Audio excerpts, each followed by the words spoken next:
നമ്മൾ പുറത്തു നിന്നവർക്ക് തന്നെ ഇത്രയ്ക്ക് വിഷമമുണ്ട്. നമ്മളിൽ ഒരാളായി പിന്നീട് അഭിമന്യു മാറിക്കഴിഞ്ഞു അല്ലേ. മഹാരാജാസ് കോളേജിൽ അവനോടൊപ്പം ഉണ്ടായിരുന്ന സഹപാഠികൾക്ക് സുഹൃത്തുക്കൾക്കൊക്കെ വേദനയുള്ള ഒരു ഓർമ്മയാണ്. അവരുടെ ഓർമ്മകളുമൊക്കെ പങ്കുവയ്ക്കുകയാണ് നമ്മുടെ റിപ്പോർട്ടർ സൂര്യ.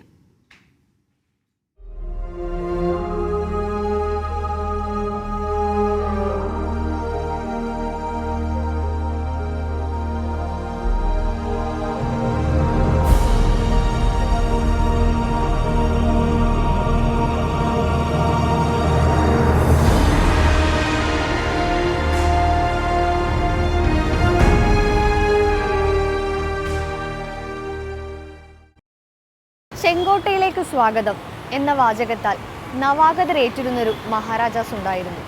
എന്നാൽ ഇന്നത് അഭിമന്യുവിൻ്റെ കലാലയത്തിലേക്ക് സ്വാഗതം എന്നായിരിക്കുന്നു. ഇത്രമേൽ സ്വാധീനം ചെലുത്താൻ അഭിമന്യു ആരാണ്? അവനവന് വേണ്ടിയല്ലാതെ അപരന് വേണ്ടി ചുടുരക്തമൂറ്റി കടന്നുപോയവൻ, രക്തസാക്ഷി. അതെ, അഭിമന്യു രക്തസാക്ഷി. അവനവനു വേണ്ടിയല്ലാതെ അപരനു ചുടുരക്തമുറ്റി കുലം വിട്ടുപോയവൻ രക്തസാക്ഷി.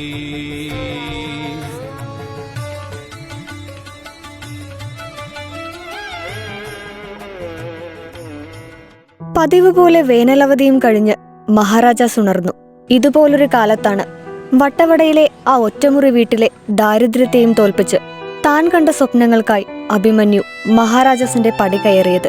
മഹാരാജാസിലെല്ലാം അതുപോലെ തന്നെയുണ്ട്. സമരമരവും പിരിയൻ കോവണിയും മാലാകക്കുളവും പേരറിയാത്ത പ്രതിമയുമെല്ലാം. പക്ഷെ അവൻ മാത്രമില്ല. അവനെ പറ്റി പറയുകയാണെങ്കിൽ ഒരുപാടുണ്ട്. അവനെന്നൊരു വ്യക്തിയിൽ നിന്നുപരി സമൂഹത്തിന് വേണ്ടി ജീവിക്കാമെന്നില്ല മാറ്റിവെച്ചൊരു പ്രതാപമായിരുന്നു അവന്. പിന്നെ ഒരുപാട് പ്രവർത്തനങ്ങൾ ചെയ്യണമെന്ന് അവൻ്റെ മനസ്സിലുണ്ടായിരുന്നു. അതുപോലെ തന്നെ അവന് പാവങ്ങൾക്ക് വേണ്ടി എന്തെങ്കിലുമൊക്കെ ചെയ്യണം. അതായിരുന്നു അവനെന്നും എല്ലാവരോടും പറഞ്ഞു തരുന്നിരുന്നത്. ഞാൻ പെറ്റ മകനെ എൻ കിളിയെ, ആ നിലവിളി ഇപ്പോഴും മഹാരാജാസിന്റെ നെഞ്ചു പിളർക്കുന്നു.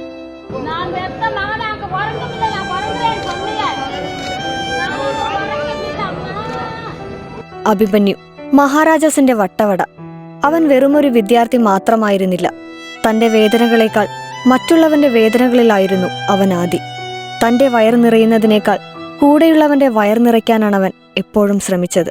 ഭയങ്കര സ്നേഹമുള്ള ആളായിരുന്നു. അങ്ങനെ ക്യാമ്പസിൽ ആരോടും അങ്ങനെ വ്യക്തിവൈരാഗ്യം അങ്ങനത്തെ ഇതൊന്നും ആരോടും പുലർത്തിയിട്ടില്ലായിരുന്നു. എല്ലാവരോടും ഒരുപോലെ നല്ല മൈൻഡായിട്ട് എല്ലാവരെയും ഒരുപോലെ കൊണ്ട് നടക്കാൻ അവനെന്നും സാധിച്ചായിരുന്നു. അവൻ്റെ അച്ഛൻ വരുമ്പോൾ അവൻ്റെ അച്ഛനൊക്കെ അവൻ ഇടയ്ക്കിടയ്ക്ക് കാണാനൊക്കെ വരാറുണ്ട്. അപ്പോൾ സ്വീറ്റ്സും കാര്യങ്ങളൊക്കെ കൊണ്ടുവരാറുണ്ട് വട്ടവടയിൽ നിന്ന് അച്ഛനൊക്കെ വരുമ്പോൾ. എന്നിട്ട് അവൻ ഹോസ്റ്റലിൽ നിന്ന് ഞങ്ങൾക്ക് എല്ലാവർക്കും നൽകുന്നതൊക്കെ ഇപ്പോൾ ഓർമ്മ വരുന്നുണ്ട്. രാഷ്ട്രീയ ബോധം ഏറെയുണ്ടായിരുന്ന വിദ്യാർത്ഥിയായിരുന്നു അഭിമന്യു. അതുകൊണ്ടുകൂടിയാണ് കൂലിപ്പണിക്കാരനായ മനോഹരന്റെയും ഭൂപതിയുടെയും മകനായ അഭിമന്യു ഒരൊറ്റ വർഷം കൊണ്ട് വിദ്യാർത്ഥികൾക്കിടയിൽ ഇത്രയും പ്രിയപ്പെട്ടവനായത്. പച്ചക്കറിക്ക് വിഷമടിക്കുന്ന നാട്ടിൽ നിന്നല്ലേ എന്ന് പറയുന്നവരോട് ആ നാട്ടിൽ നിന്നൊരു ശാസ്ത്രജ്ഞനാവാനാണ് താൻ ആഗ്രഹിക്കുന്നതെന്ന് അഭിമന്യു പറഞ്ഞു. എല്ലാത്തിനു മുകളിൽ മനുഷ്യത്വവും ബന്ധങ്ങളുമായിരുന്നു അവന് പ്രധാനം. ഒരുപാട് കാര്യങ്ങൾ ചെയ്യാൻ അവൻ ആഗ്രഹിച്ചു. അഭിമന്യു ഒരു NSS വോളണ്ടിയർ ആയിരുന്നു.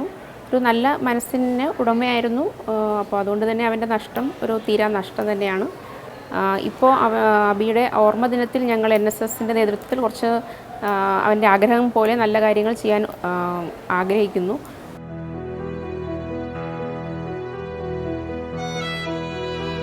ഇതായിരുന്നു അവൻ്റെ ക്ലാസ് മുറി, 2ാം വർഷ കെമിസ്ട്രി ക്ലാസ്. ക്ലാസ്മേറ്റിനുപരി നല്ലൊരു ഫ്രണ്ടായിരുന്നു അവൻ ഫ്രണ്ട് എന്ന് പറയാൻ പറ്റില്ല, അവനൊരു ബ്രദറായിരുന്നു, ചേട്ടനെ പോലെ ആയിരുന്നു. പിന്നെ ക്ലാസ്സിൽ അഭിമന്യു ഉള്ളത് ഭയങ്കര ഒരു ഓളമായിരുന്നു. അവൻ വന്നാൽ അറിയാനുണ്ട്.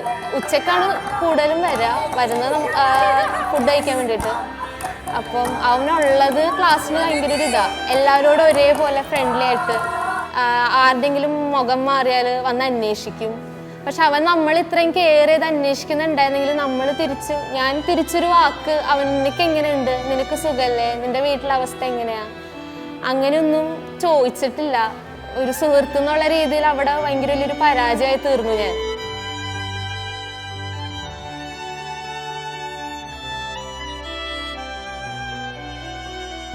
അവൻ്റെ കുറച്ച് പാട്ടുകളുണ്ട്, അവൻ്റെ എന്നല്ല കുറച്ച് നാടൻ പാട്ടുകൾ അവൻ സ്ഥിരം പാടുന്നു.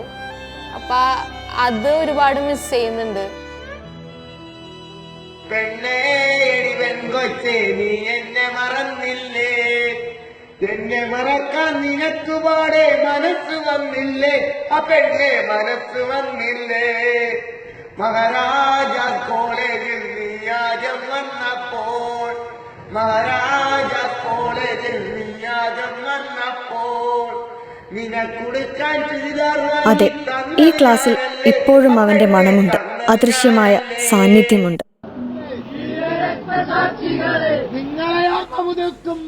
നിങ്ങളെ ഓർമ്മ ഞങ്ങളിലുള്ളത് കണ്ണീരല്ല, ഞങ്ങളിലുള്ളത് വേദനയല്ല,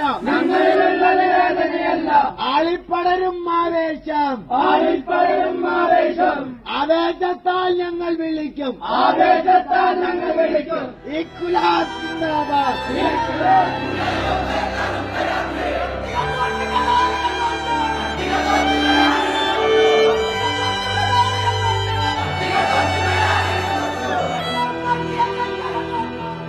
അഭിമന്യുവിന് ഏറെ അടുപ്പമുണ്ടായിരുന്ന രണ്ടുപേരായിരുന്നു സൈമൺ ബ്രിട്ടോയും ഭാര്യ സീനയും. വളരെ നിഷ്കളങ്കമായ അവന്റെ മുഖത്ത് നോക്കി ബ്രിട്ടോ പറയുമായിരുന്നു, നീ അഭിമന്യുവാണ്, നീ വലിയ പോരാളിയാണ്, നിനക്ക് പത്മവിഭവത്തിന്റെ അകത്തേക്ക് കടക്കാൻ കഴിയും, പക്ഷെ പുറത്തേക്ക് നിനക്ക് പറ്റില്ല കേട്ടാന്ന് പറയും. കാരണം അവനൊരു നിഷ്കളങ്കനായിരുന്നു. നിശബ്ദമാകാൻ ശ്രമിച്ചിടത്തൊക്കെയും അവന്റെ ശബ്ദം മുഴങ്ങി. വർഗീയതയ്ക്കെതിരായിരുന്നു അവന്റെ അവസാന ചുവരെഴുത്ത്.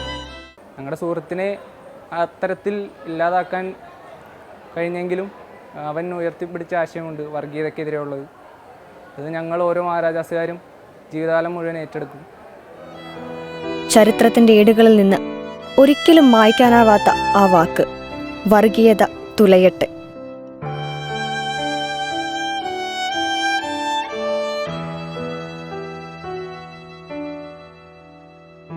ഇല്ല, അവൻ ഇവിടെ എവിടെയൊക്കെയോ തന്നെയുണ്ട്.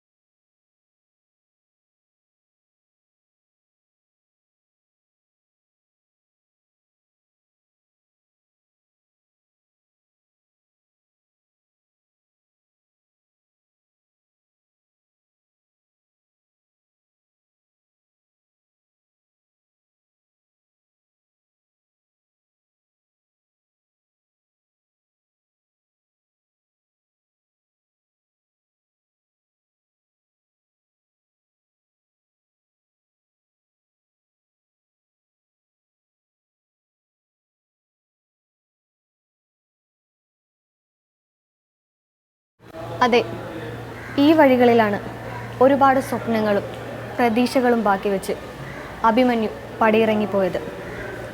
അഭിമന്യുമാർ ഇപ്പോഴുമുണ്ട്.